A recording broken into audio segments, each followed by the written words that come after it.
That about does it for the basics of energy.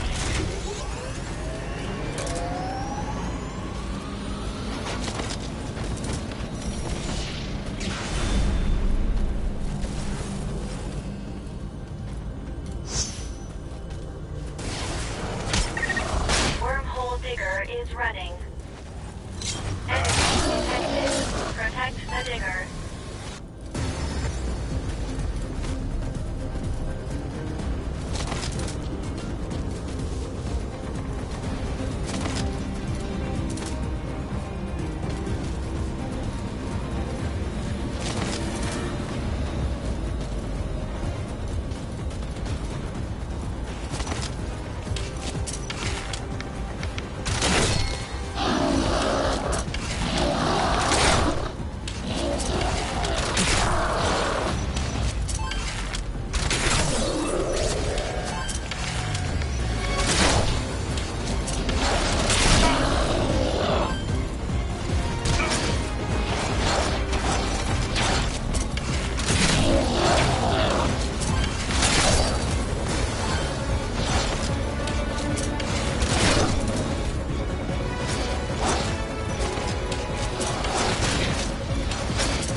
Wormhole digger has paused.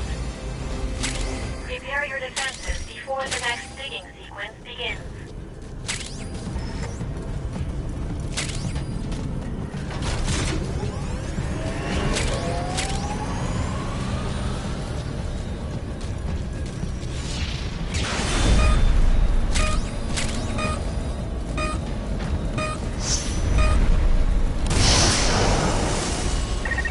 Digging resumed.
You're nearly out of oxygen. Supply yourself with oxygen by using Kuban energy.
has paused.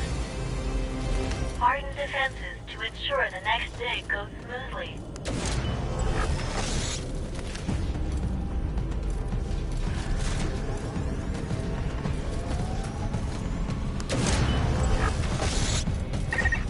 Your life is dangerously low. However you do it, please heal yourself quickly.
It'll impact your activities, so be careful.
Measuring energy obtained. Energy level is at 60%. This is insufficient to generate a wormhole home. Damn it. You must be patient. After all, better to be safe than sound. I think you're mixing your proverbs together? We're analyzing the data we got from Mr. Gruen. It will take some time. We don't detect any other memory boards at the moment. Why don't you continue with the mission, as well as search for survivors as Miranda suggested?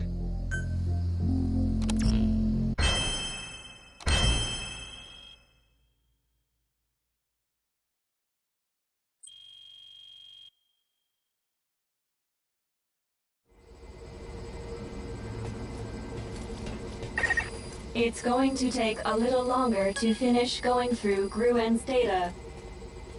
What about areas you've yet to explore? Try taking a look somewhere new.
is doing back home.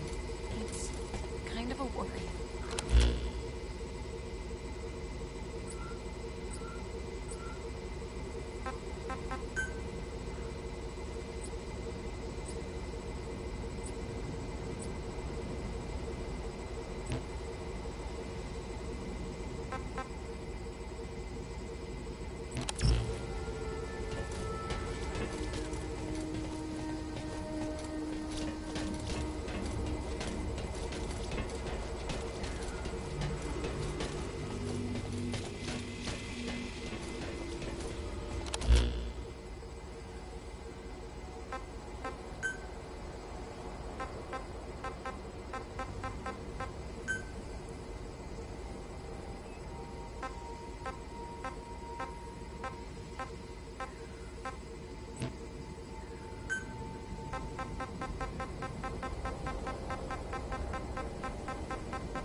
Investigation Day 31.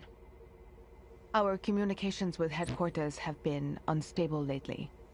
It appears to be due to excessive wear on our communications equipment. We are consulting with the tech team as to the feasibility of procuring replacement parts. Failing that, we are likely to lose communications completely at some point.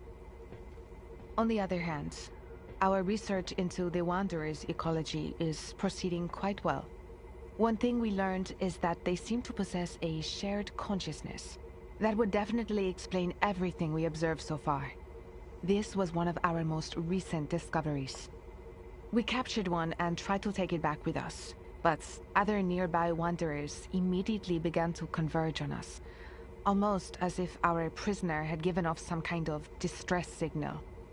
As a result, we were able to come up with a hypothesis regarding this shared consciousness. The crystalline structures within the Wanderers' bodies appeared to be made of Kuban energy. We've theorized that they use such energy to communicate with each other in a manner similar to the wormhole technology. With this hypothesis in mind, I would like to continue our investigation. There is one more thing I must mention. We have determined that the crystalline structures on the Wanderers' backs envelop the human brain at the point of contact and then solidify there. It may be that by destroying these crystals, we can stop the Wanderers from functioning. According to the research team, the most effective way of dealing with the Wanderers is to sneak up behind them and destroy the crystalline structure with a knife. I suppose, like any other living organism, they cannot function without a brain.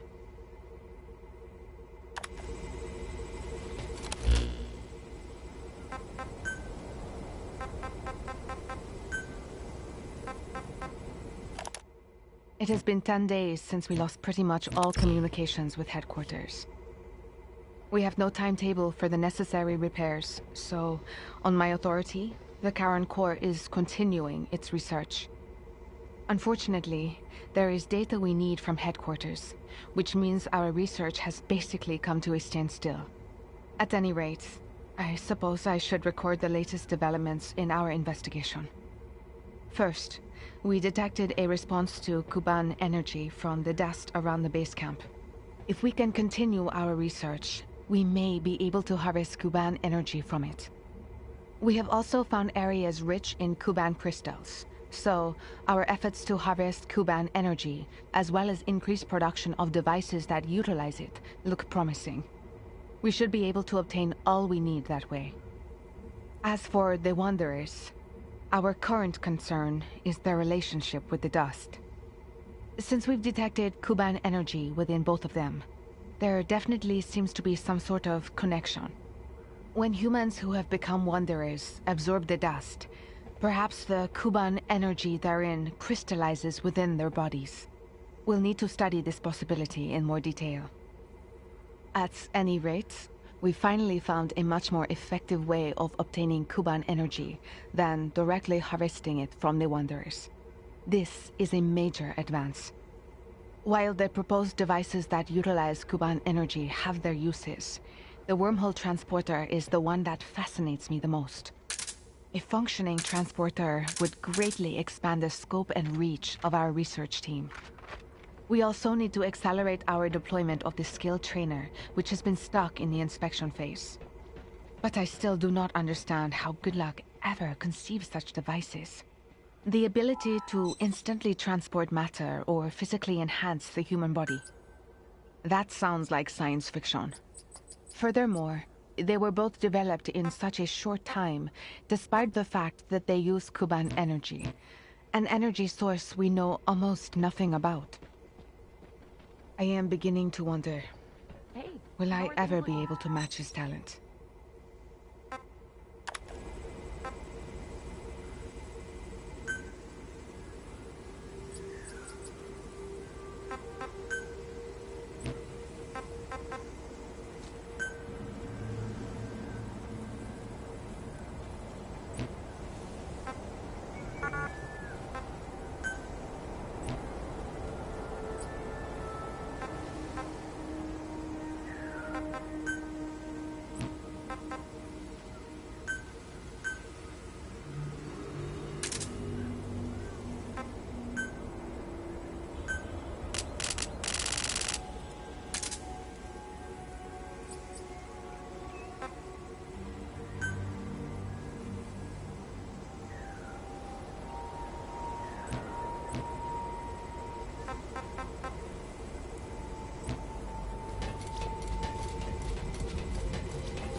It has been 5 days since we lost all communications with headquarters.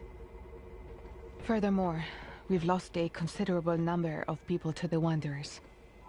And the Wanderers are not our only problem. We're beginning to run low on food as well. Fortunately, some of our members have had some luck hunting sheep and goats. So we do have enough food to last at least a little longer. However, it's unlikely that we will be able to secure enough food on a daily basis for all of the Karan Corps. This has forced me to make an important decision. Continue our research, or abandon it and pull out.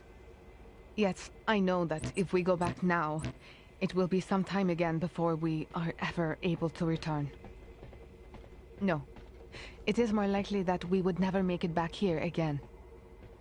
Our research data is still lacking. If we give up now, without anything substantial to show for it, all of our work here will have been for nothing. I know I should make a prompt decision, but it is not an easy one.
Okay, preparations are complete. My name is Enrique. I'm a communications officer for the Karan Corps, which has been tasked with investigating the world known as Dite. It's my duty to keep a log of our unit's activities and report back to headquarters on a regular basis. I'll start by introducing our team. The Karan Corps is made up of 121 members. There are a number of researchers and engineers involved with the wormholes, as well as various other specialists here to investigate this world. And of course, there are a few corporate suits from our illustrious sponsor. Along with them, we have a medical team in case of emergencies and an active unit to carry out the research and exploration on the front lines. Basically, the active unit is filled with military types, and they're also assigned to protect the numerous civilians on our team. Us communications officers are also members of this special unit. Finally, I guess you could consider the final member of the group to be our highly advanced support AI. I was also a radio operator back in Vietnam, but the survival skills I showed there helped earn me a spot on this mission. I was told I'd be serving my country and would be rewarded beyond my wildest dreams. Who could turn down an offer like that, huh? Anyway, enough talk about money. Back to our squad members. No two are alike, which at least makes things interesting around here. And you'd be surprised how many cute little honeys there are on the engineering team. There's this one girl named Chloe. She's a little older than I like 'em, but out here, I'll take what I can get if you know what I mean. I thought I was gonna be surrounded by a bunch of dudes on this trip, but now it looks like I've got a paid vacation to explore the great unknown with a fine-looking woman. Anyway, moving on. I suppose I should give my impressions about this world. The first thing we came across here were the ruined buildings. There were various vehicles strewn about here and there. Basically, it all looked like the kind of stuff you'd see back home. I heard this was some kind of parallel world to our own, but it pretty much looked and felt like Earth. If I had to state a difference, I suppose it'd have to be the fog. It's like the thickest I've ever seen. We found an area untouched by the fog and are building a base camp here in order to conduct our mission on this world. Thankfully, the materials we need for the various facilities are already here and the construction is proceeding smoothly. So I guess it's only a matter of time before we can start exploring this world and reporting our findings back to HQ. That's it for now.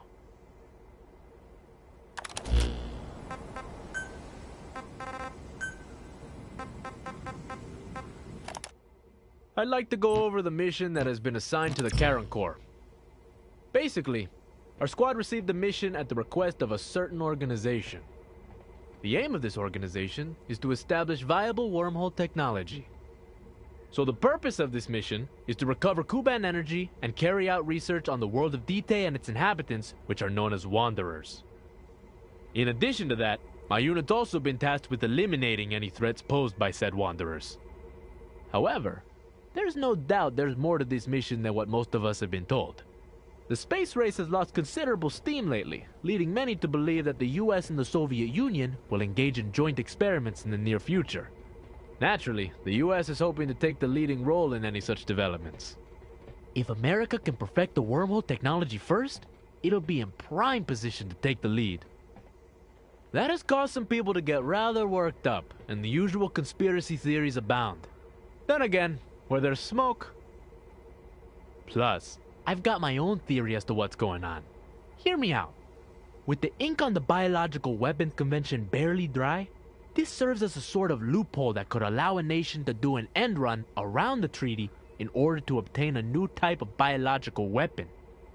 If a country could somehow manage to control the wanderers that inhabit this world, I wouldn't put it past some of those SOBs among the top brass.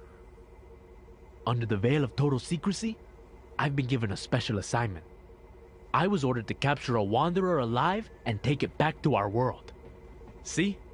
I told you something was going on here.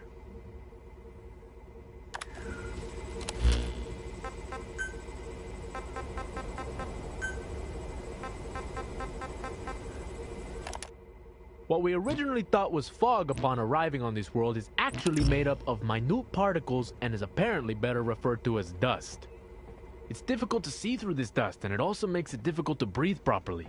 It goes without saying that you don't want to be exposed to it for too long. You need an air tank if you're going to be out there working in it, but... well, that's enough about this particular topic, I think. There's something much more important to discuss. To put it frankly, our unit is rapidly falling apart. It's like there is absolutely no leadership at the top. I'm not exactly sure what the top brass were thinking when they put this crew together. It's clear this has all come about because we were never given a clear definition of our mission priorities. Some people focus on eliminating wanderers, while others think it is more important to protect the survivors and secure materials for our research. To make matters even worse, we're essentially forced to serve two different masters. There's Section HQ, and then there's the group responsible for actually funding the expedition. It seems there is always some kind of struggle going on between the people in charge. Me and some others constantly try to intervene, but it's just like adding fuel to the fire. It's as if we're all kids back in high school. I don't know what's gonna become of us. That being said, there is one man here that we can depend on. As far as I can tell, he's the only one who looks at a situation with a level head and can decide on a rational course of action to take. He joined the squad as an engineer, but he really knows what he's doing out there in the field. It might be good to work alongside him for a while and see what we can accomplish together.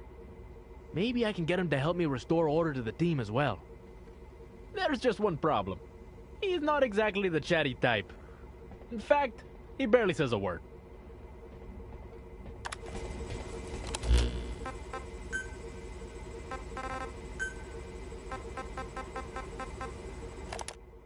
Tragedy struck our team. There was nothing that could be done.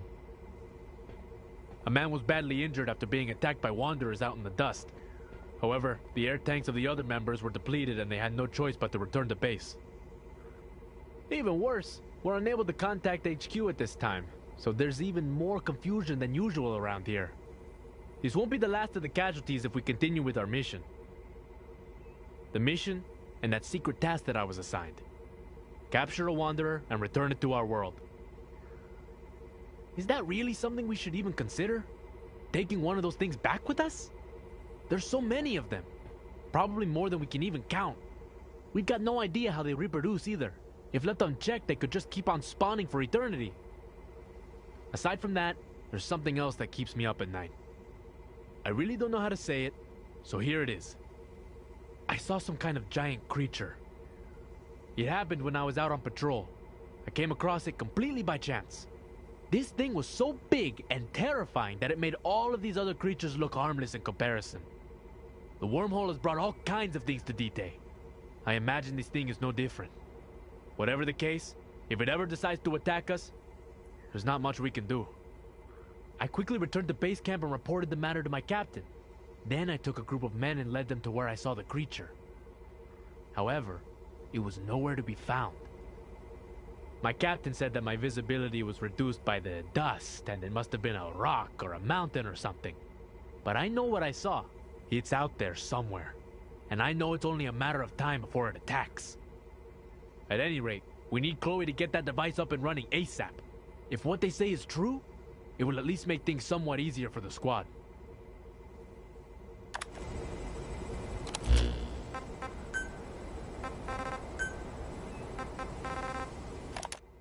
It came for us at last. It happened during a field test of the transporter that Chloe and the rest of her team had set up. If it worked, we'd be able to expand our search grid, making all of our jobs that much easier. At least, that's what we thought as we all went about our work. However, when the time came, that giant creature appeared right before our eyes. It had multiple legs, each striking the ground with fury as the beast slowly approached. It was just like what I had seen before. I knew it was no hill or mountain. The creature attacked us without mercy. It wasn't something you could just take down with a rifle or two. We had no choice but to flee. I simply kept running, all the while ignoring my comrades' screams. For those of us that managed to escape, we eventually came across some ruins. Although they were covered with a thick layer of dust, we needed to find a place to rest. So we went inside. You could have cut the tension with a knife, but for whatever reason, the creature refused to follow us inside. I can still feel my heart pounding just thinking about it. I can't shake that sense of fear and dread. If I never see that horrible creature again, it'll be too soon. That thing is like the Grim Reaper incarnate. We call it the Lord of Dust because it seems to rule over all that stands before it. Somebody gave it that name at some point and it just kind of stuck. I guess the way its massive body majestically strides through the dust is kind of lordly in its own way. Pretty much everybody on the team has called it that ever since. There's one other thing that I must include in my report. After we escaped from the Lord of Dust, I found a strange journal amid the ruins. It must have been left behind by some castaway. One passage in particular caught my eye. It's all my fault. I wish I could take back that decision. If only we could go back to the beginning. Does that make any sense to you? Because I can't make heads or tails of it. Maybe it was the last thought that person ever had on this world.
It's going to take a little longer to finish going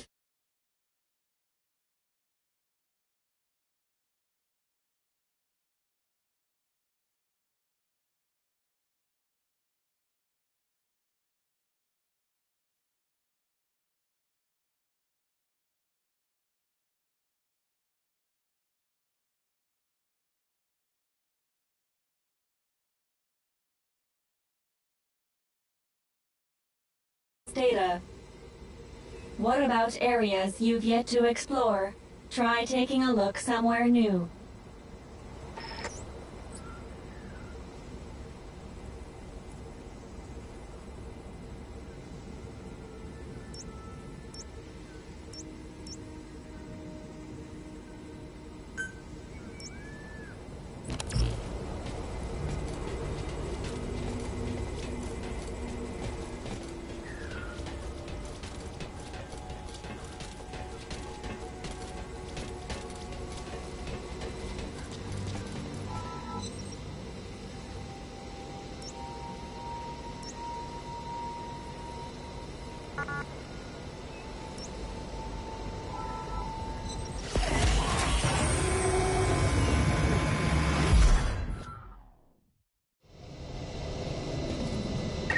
Captain, do you read? I need to talk to you. After you headed out, we intercepted a radio transmission. As you can hear, nobody said a word. Not your typical distress call. I figure it's probably something like a transmitter left around by the core malfunctioned and broadcasted for a bit. But Miranda, she was convinced it was somebody calling for help. So she went out on her own. Damn, she's crazy. Anyway, I'm gonna go bring her back. If she got herself killed by a wanderer, it wouldn't be the biggest tragedy in my eyes, but what we don't want is her bringing any back with her. You might come across her while you're out there too. Try to keep an eye out. Captain, I've marked the origin of the transmission on the map.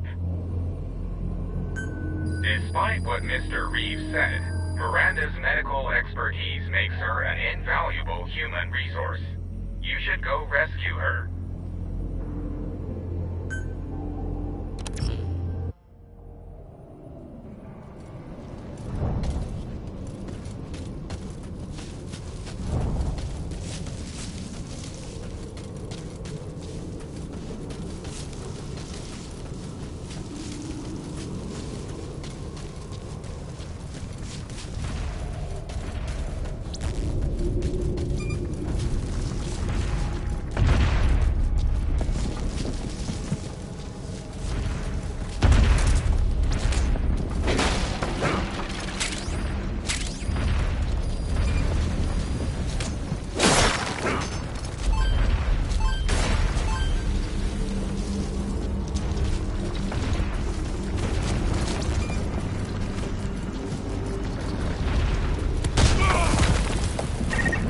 Your life is dangerously low.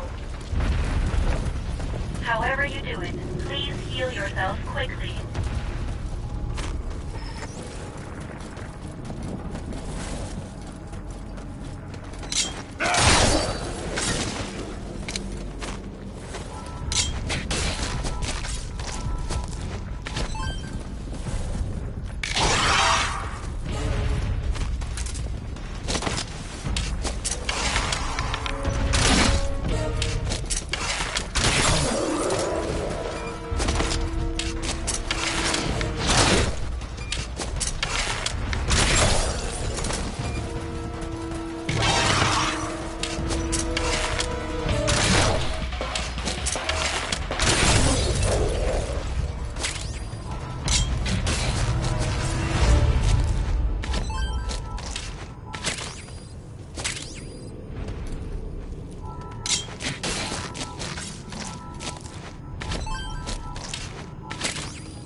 While there's still time.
read no vitals. Please respond. Please respond.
Captain, why don't you take a look around for some more?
Keep an eye on your remaining oxygen.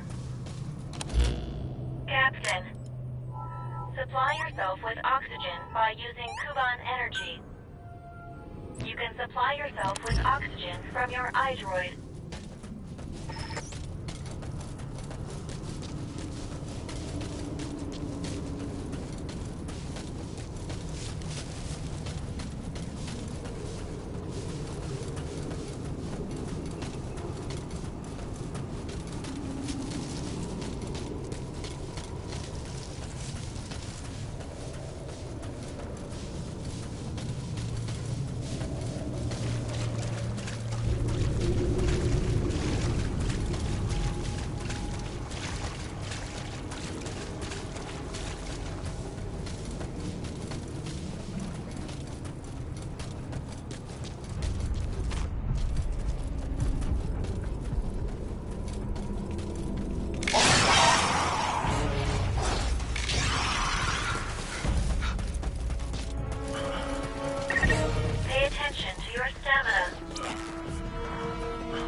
affect your physical abilities.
Your life has dropped.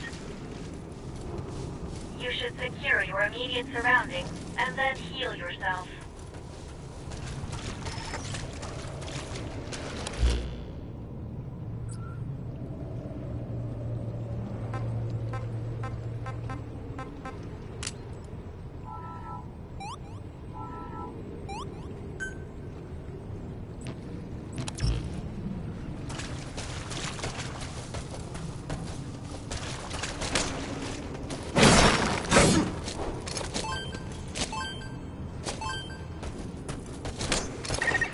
Your life is dangerously low. However you do it, please heal yourself quickly.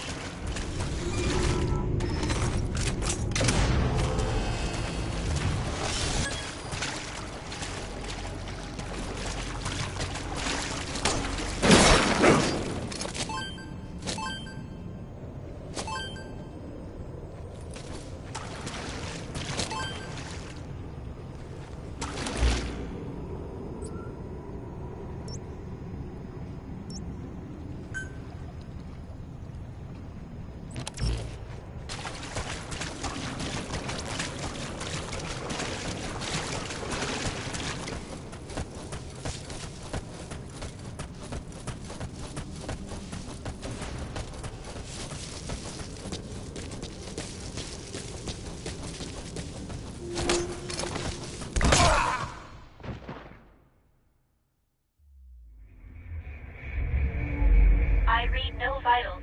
Please respond. Please respond. To think it ends in such a way.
Captain, why don't you take a look around for some more?